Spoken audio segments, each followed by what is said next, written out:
Wonderful. Thank you so much. And perfect segue into we're ahead of schedule. So who's going to help correct us for that? And I understand that to be my opportunity. I will try and keep us on time, though. There's quite a bit to get through. So following up, hi, Jay, what a wonderful presentation and really understanding the way in which you looked at this particular conflict. The benefit is that I actually looked at it a little bit earlier in that process. So whereas Jay was talking about the acquisition and then what happened after Tony Fadell left. Actually, right now, we'll dig into a little bit of why Tony Fadell wound up leaving and what are some resolutions and some strategies that might have been implemented to allow him to stay, but not only stay, to really thrive and continue to support the intent of the acquisition, which was to bring over so much great talent and continue to support them. So we'll walk through this agenda. There's quite a bit here, but we'll be really judicious about the time, but really pulling apart the various strategies and kind of how this all came together and trying to understand this acquisition, very particularly through the lens of Tony Fadell, his experience and what that meant for the network and for the community as a whole. And part of why I chose to do that is just to share this African proverb: when elephants fight, it is the grass that suffers. And while I wouldn't say that any of the Google or Nest employees are the grass, we absolutely recognize the role that power plays when senior leaders are affected and or affecting the environment around them. So when we think about things like emotional contagion and what that means, and how Fadell was trying to find his footing in a very new experience after having been so successful in standing up Nest and in everything that he did previously. And so that's really the lens through which I'm viewing this work. And so it was done through a case study method, in part because just in looking at organizational behavior, looking at the time frame of this particular work, it made a lot of sense to kind of put it through that lens, looking through public data, interviews, stories, kind of all of the things that were out there during this period of time. And ultimately, the research question in a lot of ways is, what effect did the Nest acquisition have on CEO engagement and retention? Feels like there's quite a bit that we can extrapolate from that by looking at this very specific scenario, because we know that mergers and acquisitions are an ongoing point of focus and energy for organizations, and they don't materialize their benefits all that often. So if we can understand what happened here, there may be some things that we can use to not only remediate this particular conflict, but also think about other conflicts and the implications that that may have. And so very quick background, because you've heard a little bit of this, but Google, at the time was about a $360 billion market cap organization that acquired Nest for $3.2 billion. Tony Fadell, the former CEO of Nest, came over and moved over under Larry Page. And this was, as we heard, a big move for Google, because they really wanted some resource independence and to get in front of the emerging home automation and kind of, that technology that was happening. And ultimately, within 2 years, Fadell didn't wind up doing well and left the company. And so that's the point at which we're coming in. It's just a little bit before he leaves to understand what might we be able to do to strengthen his ability to stay and strengthen the network overall. And not only isolated and focused on him, but what his experience and all of that kind of conveys for the larger conflict throughout the rest of the organization. So the conflict map is pretty profound. There's a lot going on as we look at our primary, secondary, and tertiary actors. There are all sorts of structures. There's all sorts of relationships. There's a lot happening. And one thing that I will call out that was quite unique in the way that I chose to look at this work is you'll see reporters and journalists in the primary actors space. And part of that was because so much of what we know from this period of time was based on stories and articles about palace intrigue and anonymous reporting and folks talking about the things that were going on. And while we, can rightly see a number of these other actors as primary actors because they're very central to the conflict, those reporters and journalists are incentivized to kind of keep reporting on that conflict, which is exacerbating and kind of perpetuating the conflict. And so, we'll focus in kind of at that level, because the secondary and tertiary actors, while important, are not necessarily moving this conflict forward, but they are affected by it. And so the next 3 slides will talk through some of the frameworks and theories. I don't know that you can really have this conversation about Google, Nest, Fadell, Page, and others without talking about power. And within that, three of the main theories that I looked at and evaluated this conflict through. One is French and Raven's kind of seminal work around the 5 bases of power. So we see the fluctuation in what's happening, who has reward power, who maybe used to have legitimate power, but that's now shifting slightly.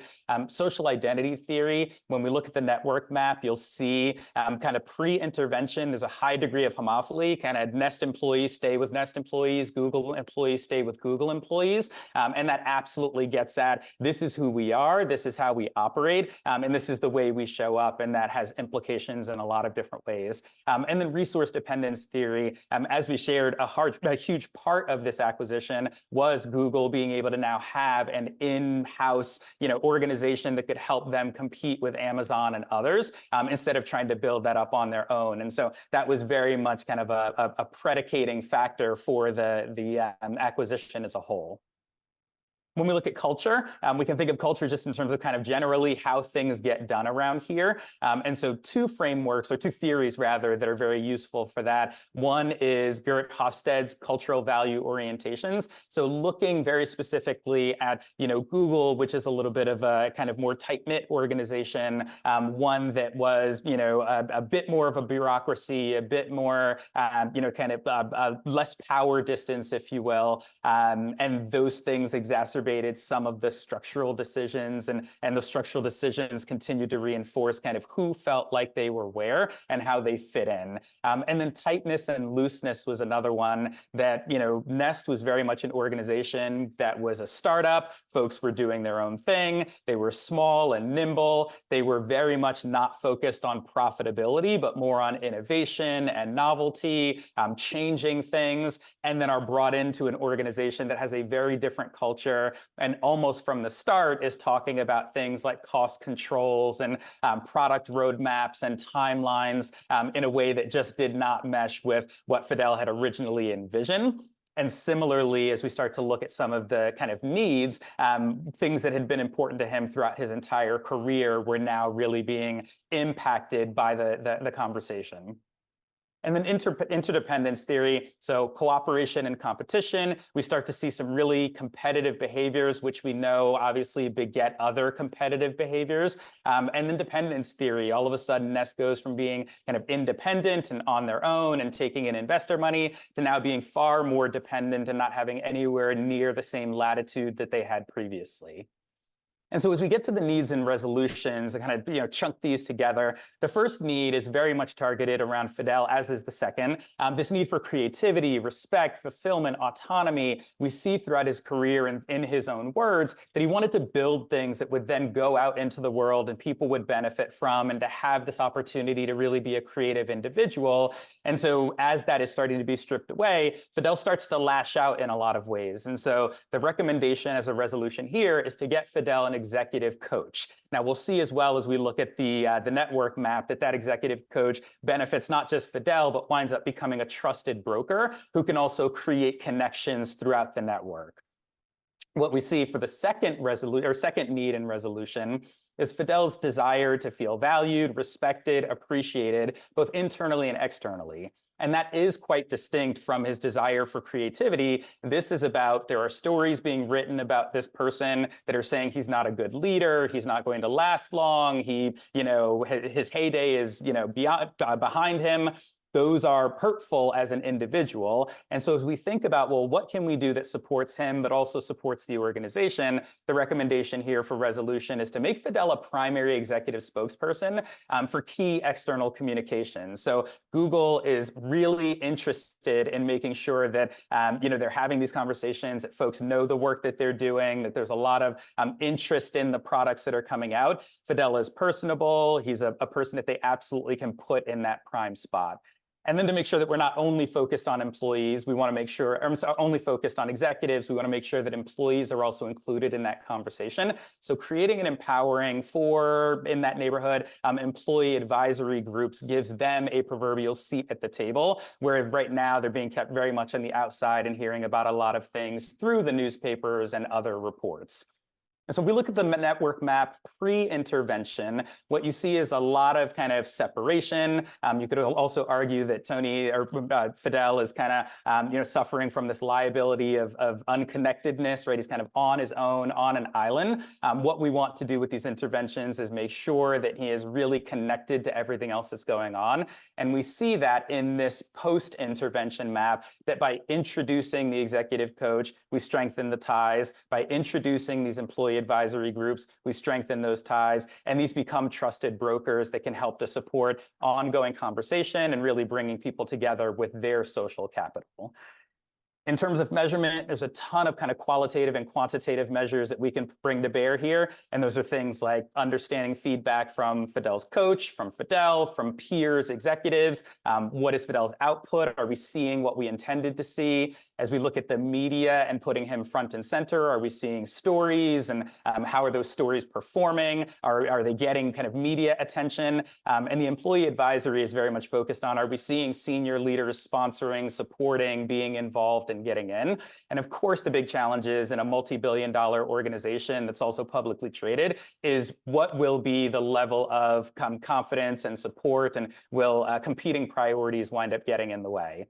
And so the conclusions, this conflict was not inevitable, but we can absolutely see that it probably could have been predicted based on the conventional theories that we looked at and some of the things that were already going on. And then these targeted interventions with really intentional measurement can have a really material effect on making sure that we remediate that conflict. And I will turn to you all for questions. Thank you so much for the time. Are there any Capstone instructors on Zoom who would like to ask Khalil a question? Please unmute yourself. Oh, Betsy has her hand raised. Okay, Betsy? Hi, Khalil. Fantastic job. Thank you so much. And my question is one thing that I know I discussed with you a lot during class, because I was fascinated that you really concentrated on the role of reporters and journalists in perpetuating conflict. And I think we all know that that's applicable to a lot of conflicts, how they are portrayed in the press. And I really appreciate you bringing up that topic. And I know that you mentioned in terms of sustainability, studying the media and the impact of stories, which I was really fascinated about. And I was wondering if you could just discuss that just a bit more, like how you would enact that, how you would operate that, because I think that's a really crucial point with conflict in general, is the role of the press. Yeah, so for this one in particular, I mean, Google and Fidel have relatively good relationships. They're well known in the press. There's a lot being written about them, and so I think we can also almost separate this out into the reporters in the media that are reporting just on kind of products and how the organization is going, and those that are incentivized to continue to have conversations about how what is being said about Fidel, what are the anonymous kind of reports that are coming out, what are the things that are being leaked about town hall meetings and things along those lines, that if they can change that narrative and all of a sudden get in front of those reporters, have more deliberate conversations, bring them exclusives, it doesn't remove them from the equation. What it does is really lean into the fact that these are actors that are a part of the network and can be leveraged in a more beneficial way. And so instead of trying to cut them off and isolate them completely, which only kind of reinforces their need to go, and kind of find other people that will speak to them, by embracing them, bringing them in and saying, actually, we really want to work with you, but let's give you stories that will drive readership, drive, revenue to you, and ultimately benefit us. And we can give you those exclusives and really kind of wrap our arms around you. Excellent. Thank you so much. Thank you. I have Jenny. It was a wonderful presentation, and I appreciated all that I learned. You mentioned at the very end that it may not have been prevented, but it could have been predicted. But if we look at prevention, do you have any strategies or thoughts about how we can learn from what happened here, how to prevent this, or how could it have been prevented in this situation, to create a more of a unified response from before it even began? Any thoughts on that? Oh, I have so many thoughts on that, but I'll keep it relatively short. I think one of the big things is when we look at what Google was ultimately buying, what they were buying, and Haji spoke about this a little bit as well, is resource independence, right? They were buying into a market where they really wanted to be able to compete. What they did not manage as well was the cultural integration, recognizing who Nest was and how that would fit. And so part of what was sold to Fidel and to Nest was come in, stay who you are, continue to be kind of a young, scrappy, interesting organization. Ultimately, what manifested was actually, never mind, we need to pull you in and start to institute cost controls and not have you kind of, working with others in the same way. And so by being really deliberate about how you bring an organization in, what is the intention, kind of clarity of communication, I think there are absolutely ways to get around that and to prevent some of that conflict. And they may have otherwise determined that Fidel was not the right person to bring in, and what they wanted was the technology and not the other elements. Or they might have determined that Fidel was part of what they were buying, and then better integrate him into the ecosystem.